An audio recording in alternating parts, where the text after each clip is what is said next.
Hi all, welcome to Econometrica. I am Kavya. അപ്പോൾ നമുക്കൊരു ചോദ്യം പരിചയപ്പെട്ടാലോ? When the price of a good rises from rupees 20 per unit to rupees 30 per unit, revenue rises from rupees 100 to 300. Calculate price elasticity of supply. So elasticity of supply compute ചെയ്യാനുള്ള formula എന്താ? Delta Q by delta P into P by Q ആണ് അല്ലേ? ഇവിടെ എന്താ price നമുക്ക് തന്നിട്ടുണ്ട്. ആദ്യത്തെ price എന്ന് പറയുന്നതിന് ഞാൻ P എന്ന് ഇടുവാണ്. അത് 20 ആണ്.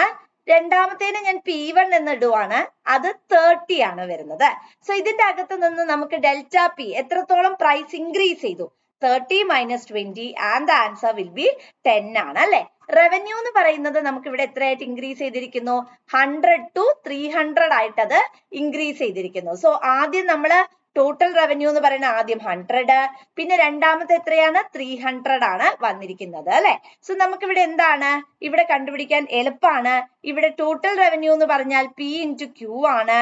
സോ ടോട്ടൽ റവന്യൂ 100 ആണ്. 100 is equal to 20 into Q ആണ്. So Q is equal to ആദ്യത്തത് നമുക്ക് 5 എന്ന് കിട്ടി. അതേപോലെ Q1 എത്രയായിരിക്കും?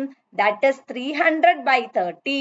അവിടെയും നമുക്ക് ആൻസർ 10 ആയിരിക്കും. So it's very simple to compute. ഇവിടെ ചേഞ്ച് എത്രയാ? ഡെൽറ്റ Q എന്ന് പറഞ്ഞാൽ Q1 minus Q, that is 5 ആണ്. സോ 5 by നമുക്ക് ഡെൽറ്റ P എത്രയാണ്? 10 ആണ്. ഇൻറ്റു ഇവിടെ P എത്രയാണ്? P എന്ന് പറഞ്ഞിട്ടുണ്ടെങ്കിൽ നമ്മുടെ 20 ആണ്. ബൈ ഇവിടെ എത്രയാണ്? 5 ആണ്. സോ ഇതും വെട്ടി ഇതും വെട്ടി. And answer will be 2. അപ്പൊ ഇതിനെ കുറിച്ചുള്ള ലൈവ് സെഷൻ ആണ് നമ്മൾ ഇന്ന് രാത്രി 10 മണിക്ക് ഓർഗനൈസ് ചെയ്യുന്നത്.